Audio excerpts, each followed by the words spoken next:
Hello, everyone, and welcome back to another episode on the Lunar Nation podcast. This is your host, Franz, and I'm joined today by my fellow co hosts, Sagoon, Harsh, and Arrow. Today, we'll be discussing an interesting topic in regards to our lives and if we really are living in the Matrix. What is the Matrix? Are we living in an artificial simulation, a virtual reality controlled by a computer, and living a never ending simulated life that is similar to the movies such as The Matrix or Ready Player One? While people think that humans living in a virtual reality is far fetched, other experts and prominent figures such as Elon Musk describe that the mass population lives in a simulation in regards to their minds, attributes, and decisions being controlled by our jobs, institutions, and the government. So the question is, are we truly living free in our life to the fullest, or are we just following the masses?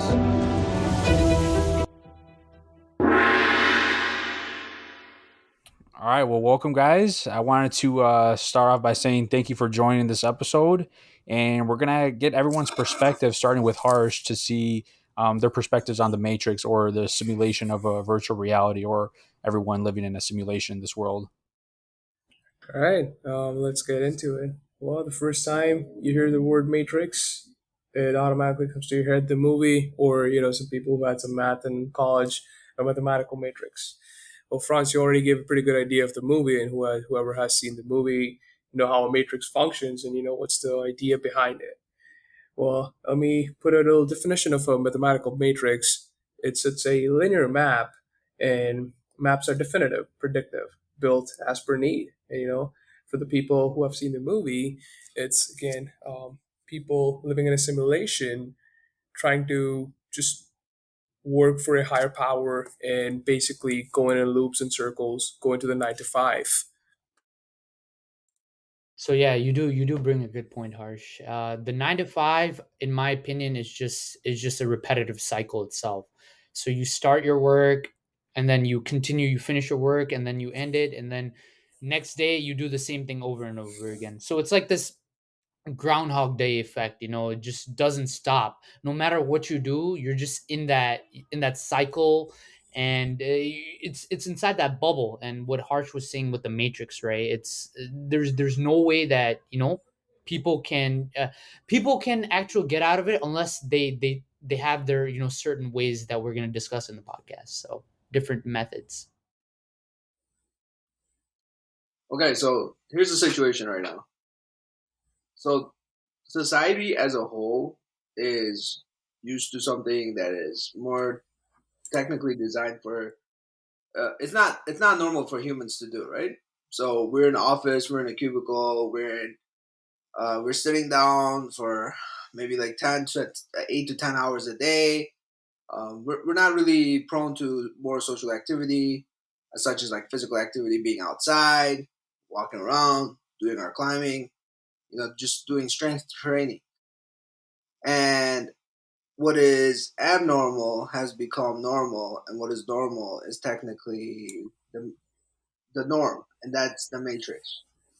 And pretty much everybody is like, they carry that mentality where if this is normal, then I need to be molded to this norm. Otherwise, I'm not with everybody. Yeah, That people. technically, in my definition, is like a sheep mentality where Yeah, you're the people. same as everybody else. Did somebody say something? My bad, my mic was muted. It was just saying, people don't follow their basic instincts that they really want to do rather than follow what other people want them to do. That's a pretty agreeable point, Arrow. Yeah, for sure, for sure. And then I wanna get more in depth. I want to talk about the construct of money. So in today's society, like if you ask a random individual, like, "Hey, what's your goal in life?" They're like, "I want to be rich." But why do they want to be rich? Because they want to be free. They want to be free from a system that controls their daily life, that makes them like worry about something that they technically shouldn't really worry about. But at the end of the day, you have to worry about it because you have to make money to survive on money. And I want to go in depth on the construct of money, which basically is how money controls pretty much everything. Money is essential, like its central role is power. And what I want to do is compare it to the old times and compare that to the new times. So back in ancient Greece, what happened was like money when it was designed was it was designed like there were coins and they were made off of rare materials. What they at that time the kingdom would do would make it in certain ounces of pounds. So they don't. So it wasn't necessarily like, oh, it's 20, 30 cents. It's more like, okay, you have silver for this purchase. I want 3 pounds. So what they would do is, since those coins are in certain ounces, they'll give like bags to equal it to the weight. So that's how it was considered as a monetary value. It was on weight. Whereas you compare it to the money is a fiat currency, basically meaning it's backed by the government. So as long as the government is in power and there's no chaos, the money holds its value. And also, I want to get more in depth, not just money, but just more in depth in society as a whole. So if you compare it to the old times, you see people were like, there were philosophers, there were artists, musicians, science, craftsmanship. I mean, look at Plato, Aristotle. That's when they came out because I mean, mostly if you look at the paintings and the sculptures, it's most like detailed individual humans being outside, doing the activity, socializing with other fellow compatriots about things such as philosophy or the universe as a whole. But now, if you look at it, people are mostly inside, looking at a screen, obviously, technologically looking at its screen, seeing vivid colors, but they're sitting down at home. They're not really outside, they're not really breathing that fresh air. So it's kind of like you're connected to the computer, and the computer is the system or technology, and then therefore you're in the matrix because you're just doing what is normal, and what is normal is abnormal. Because back in the day, what was normal is normal. Now it's abnormal. Yeah. So what Arrow is saying is, how like people are staying at home. There's certain things that they're doing, like when they're staying at home, especially social media. Social media is, in my opinion, is the manipulative factor because the younger generation especially are going through these apps, Instagram, TikTok, and they're in Twitter as well, and they're looking at all these different forms of media, and the media are telling them, you should do this or you should do that. So their minds are being really played with, and it's just being a norm, like a societal norm these days, that if you're not in social media, then something is wrong with you, right? So it's that sheep mentality, as we were saying, is that if one person's doing it, the other person's gonna do it, and they're just gonna let it basically dominate the life itself. And also people with a lot of influence itself, they're the ones in control, because if they say something that has like they have like a topic or something, the people, the I guess people like us could believe it, because they just have that kind of authority. They're the ones, they're basically like the puppet masters, and we're basically like the puppets. We're being controlled by whatever they want to do, and whoever has the power itself, they want to maintain their power, they want to grow, they want to keep their status. So that's kind of what I think, and that's what I think it's the problem and the issue of manipulation with social media. I totally agree. I mean, social media and all these tasks that are basic needs and necessities that we got to do basically have put us in a box. I totally agree, Sagoon, and all this just makes me wonder. I've been through internet. I've been around.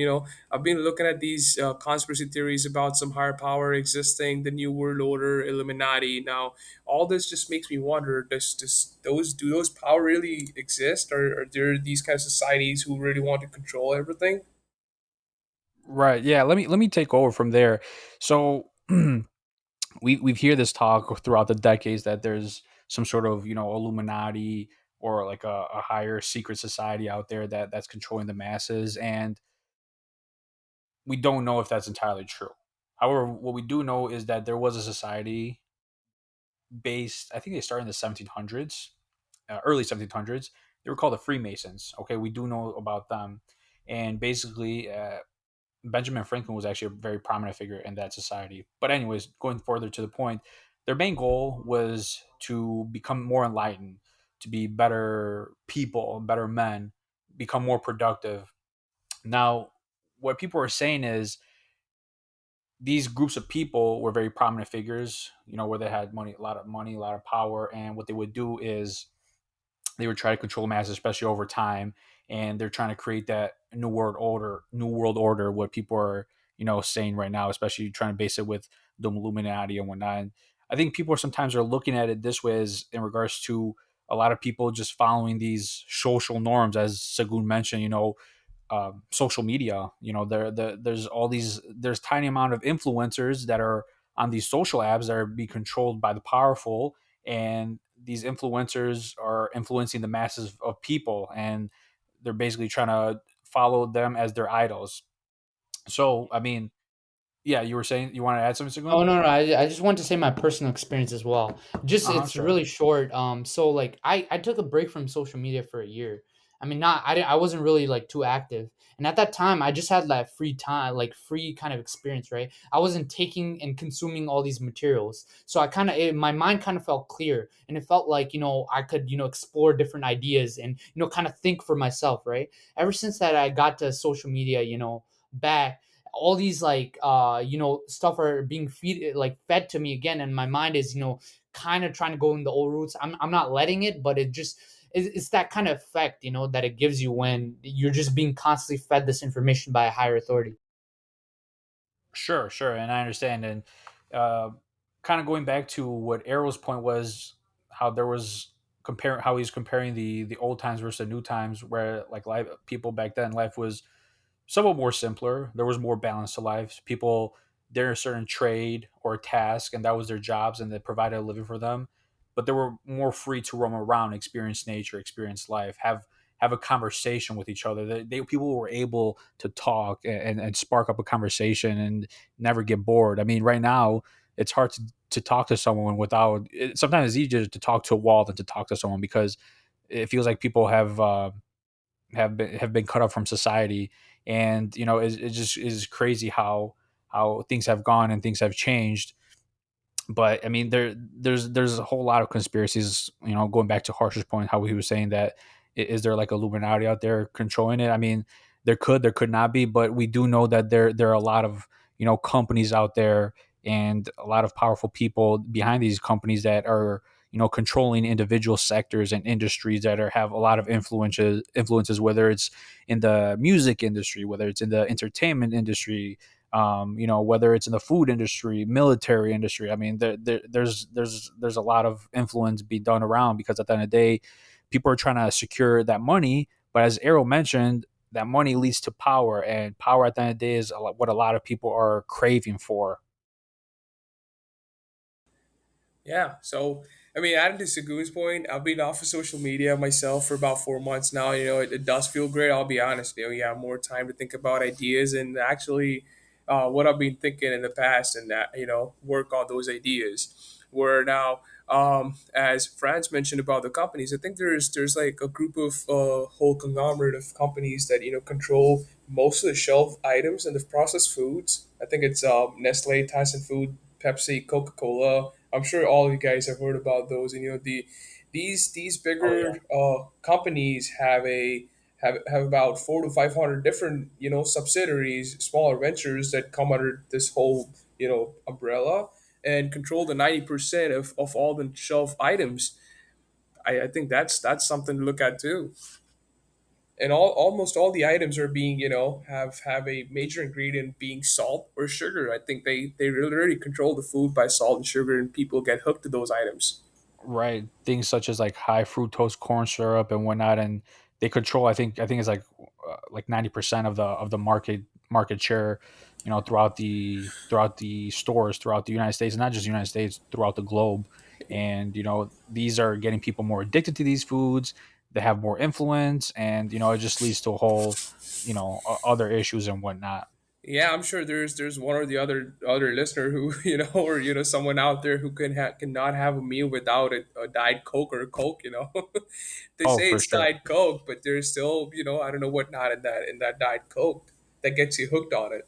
100%. All right. So one thing I want to add is the food industry. If you look at into the specifics, with the modernization of, like, GMO and so on. So that has pretty much started in the 50s and 60s, where scientists were like evolving and trying to create food that was more addictive to the human mind, and also it creates that uh, passion to like eat more. And more importantly, it's like if you look at the food today, it's not natural; it's more artificial. And you know what's actually? I want to give you guys a really good example. For example, like the apple. And if you compare apple from like the 20s to an apple now, the nutritional value that apple holds from the 20s is like 80%, whereas now it's like 20%. It does so that's why we're taking like all these multiple I'm sorry, multivitamins. Now, have you ever heard this is I want to connect it to a really interesting point. Have you heard when they say take your vitamins so it could supplement your Yes. deficiency?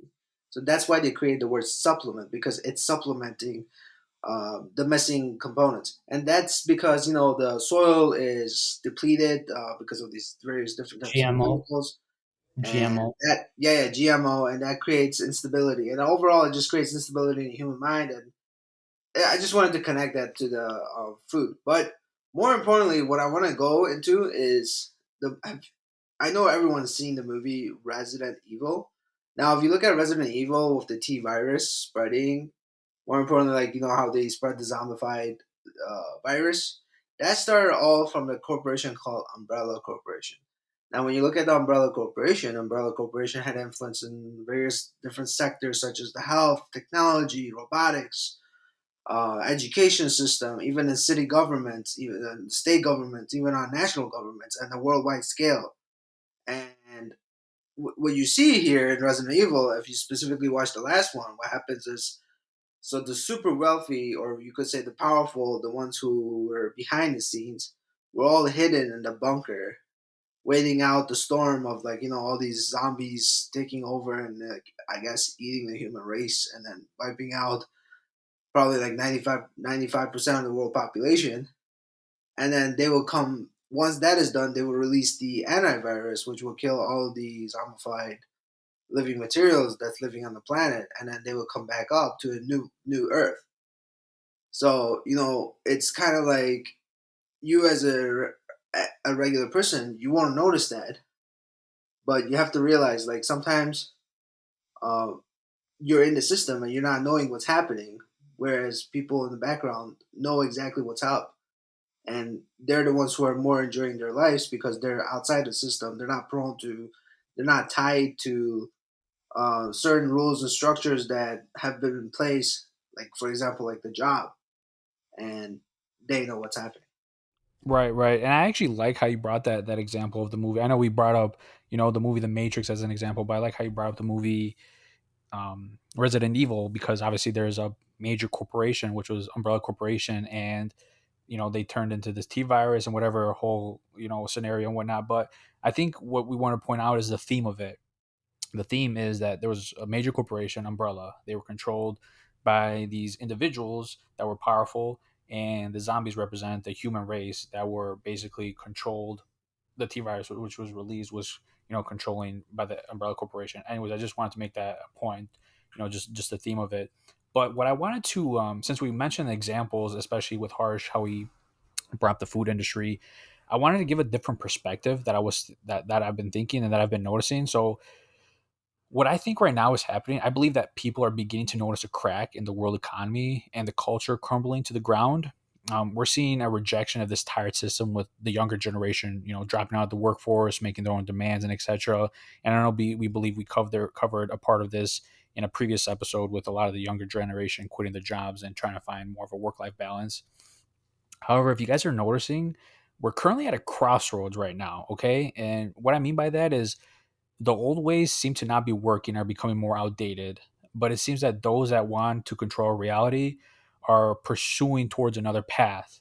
And I wanted to give an example of like the crypto and NFT markets, and more importantly, I know you guys know a person named Mark Zuckerberg and the company Facebook, and they created what Facebook is now named after Meta, and they're creating a thing called the metaverse, which is basically a creation of like a virtual reality, virtual land and whatnot. So it's just interesting to see that we're talking about the Matrix and how 20 years ago when the movie came out, it was so far fetched, but now we're seeing that a lot of these companies are going towards that virtual reality world where people are actually spending money, like actual money that they're earning in real life, to buy virtual land, virtual assets, and whatnot. And they're even, I think, what is it? I don't know if it's Google or Facebook that owns it, but like Oculus, those virtual Yeah, reality Facebook. glasses. Facebook owns it. There you go. So they're owning these virtual reality glasses where people can enter this virtual reality and meet with people, halfway across the world. I mean, let alone when we were able, when the phone came out and we were able to talk to people across the world, and then it slowly developed into a smartphone, and then we got the accessibility to FaceTime, and we were able to see people across the world, with things such as FaceTime or the Skype. Remember when Skype was big, like 15, 20 years ago? But you can see how time has progressed forward, and we can see a lot of these newer companies have come over and try to pivot to the younger generation because, like I said, the older generation is fading out, the outdated ways are going. So the new generation, which are the new companies, they're trying to figure out what these younger kids want and how they can control them at the end of the day to make more money. More money leads to more power. And another example I wanted to mention before I give it up to the next person real quick is also Jeff Bezos with Amazon. We all know Amazon is one of the biggest companies in the world. I think it's literally, I think maybe top five with over $1 trillion market cap. And even Jeff Bezos with his product of Alexa, which is very cheap for people to purchase. It's a product like that. They're able to collect the consumer's data, whether it's what they're saying, what they're hearing, things that they like, and they're able to make decisions and suggestions for the consumer before they can even think about it. And that's crazy. And while people might think of Alexa as like a product for them to have in their house just to make their life easier, at the end of the day, it seems like it's really in control of them if you look at it from a different perspective. So I just wanted to make that point. That's my perspective of it. I mean, someone else could think of it a totally different way, Hey, but I just wanted to France. bring that up. So basically, I like how you mentioned about the metaverse and the land. I just think that right now, just to get that virtual land, it means of power, right? Like there's an example of people wanting to get land next to Snoop Dogg or something, right? So it's that celebrity influence that they have is that if they have that land, then they might get the power and they kind of have that control over it. So I just want to just quickly add that. Right. But real quick before I let it go, sorry, I don't want to interrupt you, Harsh. I know you said Sagoon they want that power, but really who has the ultimate power? Is the person spending $500,000 to have a virtual land, or the person that actually controls the realm which people are going into? So that's, keep that in mind, guys, just to think about, for future. So Yeah, that's something for the audience to think about as well. The PowerPoint is pretty good. I think the power is right now in the hands of the people who hold the data. Because, as you said, Franz, they want to manipulate you. If you go on Amazon, you buy that. They really want to target a purchase history. And, what have been going through. They want to give you certain ads in a way where you go again and buy that stuff. Or they try to predict what's the next thing you're going to need. Oh, you need a petcock for your bike, or the next thing you're going to need is a carburetor on your bike. So, they give you a carburetor. Add. And I wanted to add a couple things to the previous points that we've talked about.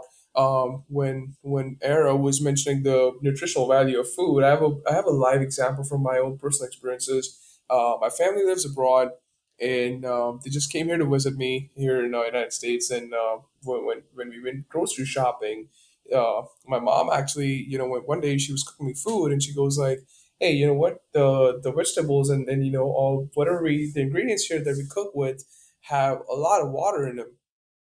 So the mass production has actually ran down the nutritional value a lot. And I totally agree with Arrow because that's an example right from my life, and I've seen that back home. You get food that it's not the same as here, or it's not as nutritional as is here, or as there. I mean, less nutrition here in the mass manufactured setting. right, they want to mass produce it so they can sell it quick. Yes, because they want to produce it quick, and they I don't know, fertilizers and whatnot they use to grow it faster, and it totally loses out on its nutritional value, and then they put these different nutrients and supplements on shelves to again buy them. you want to spend your more money on those things, and work more, spend more, keep you into that cycle, the 9 to 5 cycle, making you want things. Why I Yeah, also want that's a to. very good point. That's a very good point. Yeah. And then when you were talking about the whole virtual reality thing from Meta, another movie came to my mind. I don't know if you guys have seen that movie. It's the lead on there is Bruce Willis. It's called Surrogates. Has anyone seen the movie? No, I've I seen it. I've seen I it. think I've heard of it, but I have not seen it. I'm not Yes. entirely So sure. so basically, the plot of that movie is you have a surrogate body, and you don't have to move. You're just sitting in your home, in your apartment, in a chair, controlling that surrogate that does everything in your life outside, so that you don't die. Off of anything. Like no one can kill you. The only way you die is if they kill your body. I So thought you're. I thought you were going to talk about Ready Player One because that's also in the metaverse as well. Like it's Oh, just the way. Yeah, I that's can't another one. remember in Ready Player One. I don't know. I don't think That's a I've really seen good that or movie. no. I would highly recommend the audience to watch that because that'll kind of give you the example of kind of what we're talking about. Being in this matrix. So But highly recommend. so everything about the Matrix that we've talked about, I think Arrow wants to say something. Go ahead, Arrow. Yeah, I want to add one thing about when you were talking about food and supplement. I just remembered there was a while back. I don't know. I overheard this speech. This person was mentioning that listen, your food is contaminated, right? So you eat all this food. You're like, oh, I'm gonna. This is a good food. It's cheap. I can afford it. I can eat a lot. And then over time, what happens is since these foods are more or less, actually more contaminated with certain particles that are not genetically designed for your body to digest.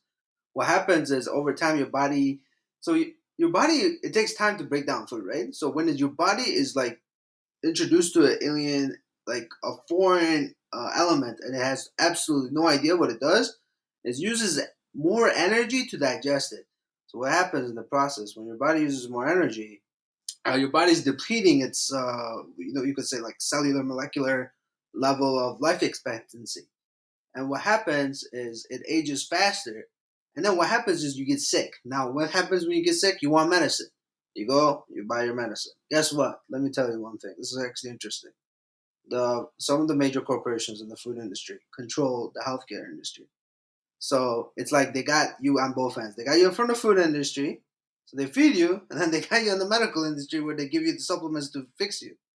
But in reality, those supplements or whatever medicines they give you, you see, Eastern medicine says this. Eastern medicine says you have to find the root of the problem. But Western medicine is like, you know what? I'll band aid over that. You're good. Right, right. And you know what? Just to mention how you were mentioning like the pharma companies and whatnot, a lot of these industries, whether people know it or not, they're somewhat interconnected. It's like a giant web. So you might have like, for example, just to give an example, from my perspective, you have the food industry, which is giving people all these bad foods and terrible ingredients. People are getting sick, and what ends up leading, it goes from that web to the other string of the web, which is the pharma companies, which are selling people these pills and pharmaceuticals and whatnot. And from the pharmas, it's going to like the other sector of the medical field to where it's providing people like home care and like other physical therapy needs and whatnot. So it's like a lot of these industries somewhat are connected together. So when one creates an issue for another person, it leads that person to another sector and to another sector and whatnot. So that's what I think. It's like a lot of these people are in cahoots with each other as far as like these big companies. Well, our major grocery stores are like a live example. You go to Meyer, there's a Meyer pharmacy, and there's Meyer food, and they sell is processed food. So that's a live example right there. You go to Costco, you get all the medication there, and they also sell processed food. So I think we see it in our daily lives right there. Well, Exactly, exactly. all this again brings me back to the movie, and how in the movie Matrix is what I'm mentioning here. Now in the first part they try to get this one protagonist out of the Matrix, and give him a choice if he really wants to get out or not, and they believe that this is the only one person who can get out. So again, I want to emphasize on this one point on the idea of movie, saying not everyone can really get out of the matrix, and that puts me to the question: do we really want to get everyone out of the matrix? Is it really beneficial for the society, because I think the if everyone's out of the matrix, the frame of reference becomes kind of crooked. Because for someone to be in power, there has to be someone who's weak. So I don't think you can really get everyone out of the matrix. That's It- a bigger question.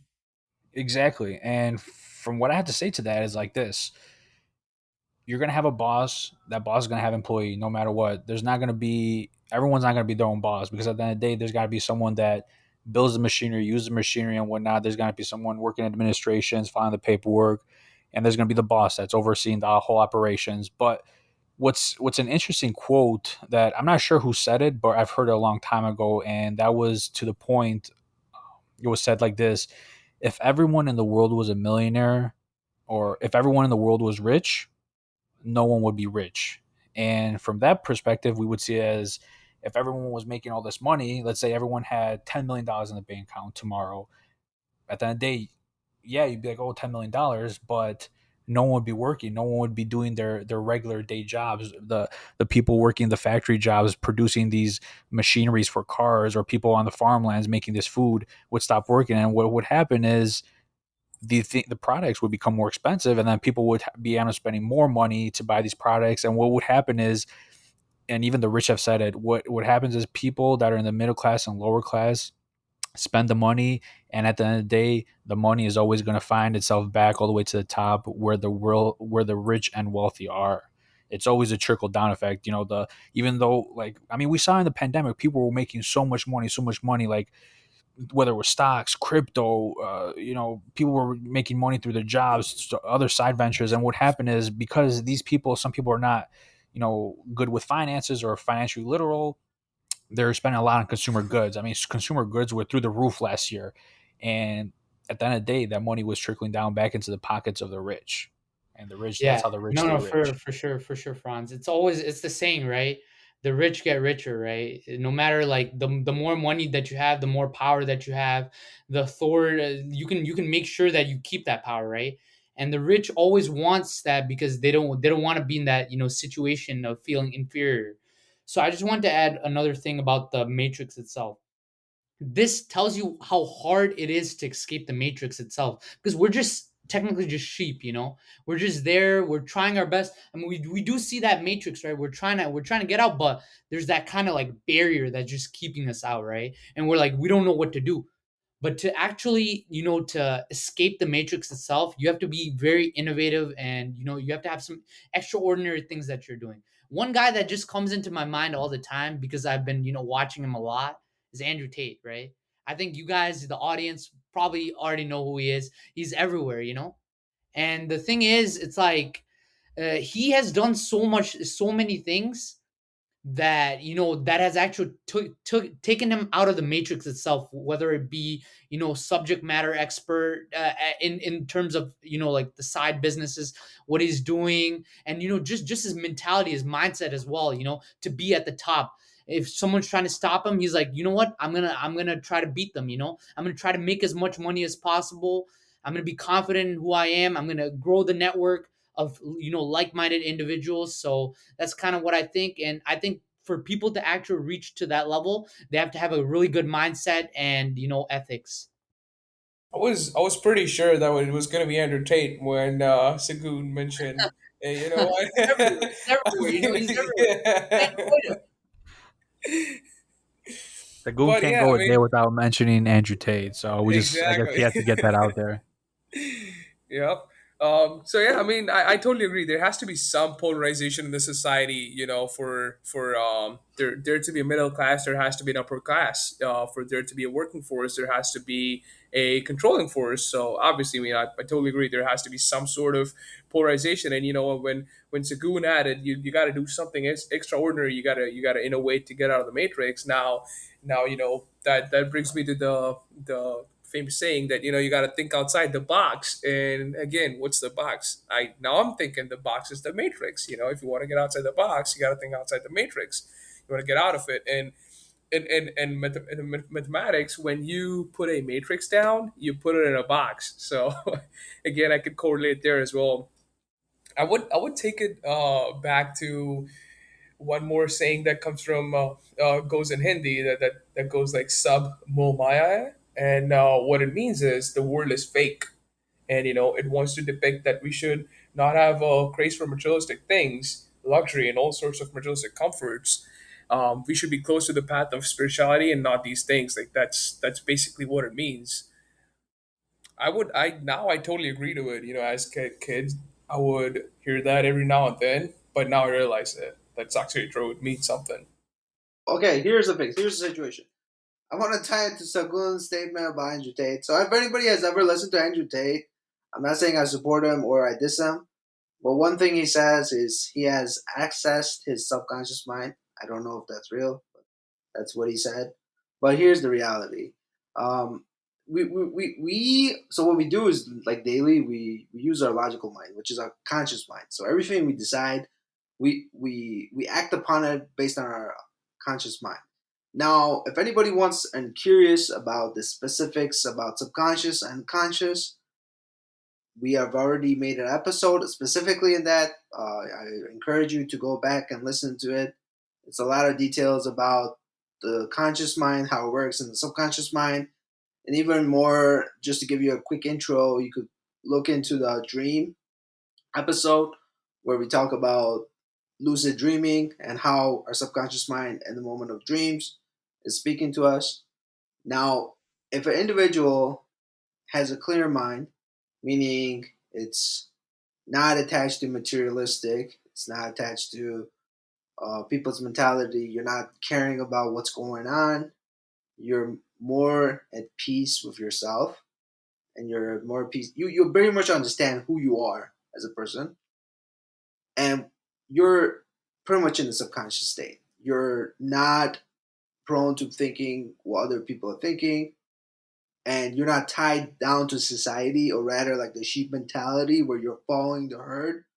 And sometimes you gotta be wary. If you're following the herd, you gotta ask yourself, where the fuck is the herd going? Wait, hold up. I don't even know where we're going, because you guys know where you're going, and everyone was like, nah, we're just following the herd. I'm So lost. what I was that? agree. I agree.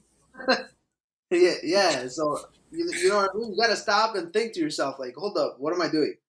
And I encourage people to, like, think outside the box. Now, how do you think outside the box? Think something you like to do. Don't think about what other people like to talk about. Like, I don't know, Kim Kardashian or so and so.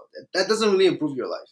It doesn't really do anything to you. It doesn't give you any powerful motivation. It's like a what is like an old saying, like you are designed by you are a byproduct of your environment. Now, sometimes you have control to change your environment. If you're lazy and you don't want to change that environment, then you are, you're in that matrix world. But if you were looking for an escape route, you're looking for clues and answers, you look searching for questions that you're bothered by, then you slowly and surely try to get more of an understanding of the scope of picture of what's happening in your own belief. But at the end of the day, that's your belief. So you're not a sheep at that point, because you're doing your own route. So I encourage people to do that. And this matrix world about like these rules and regulations and there's foods and the health and so on. So it's all interconnected. And one has to sit down and think to themselves what their journey in life is. Because at the end of the day, if you consider yourself as a ship and your body's a ship and you're the captain of your ship, where's your destination? And the second question is, when you wake up on a daily morning, what are you doing for that? That was very well put, Arrow. I really like that. Thank you very much for your insight. And I wanna thank you guys for this great conversation and great discussion that we had. We have a lot of interesting perspectives. We mentioned a lot of great examples. So I want to thank you guys. And I want to thank the audience for listening to our episode. We hope you enjoyed it. And be sure to check us out on Twitter and Instagram this week. We're going to be putting a poll, so make sure to vote for future topics that we're going to be discussing. And as always, make sure to like, comment, subscribe, and rate this episode. I want to thank you all again and stay tuned for next time.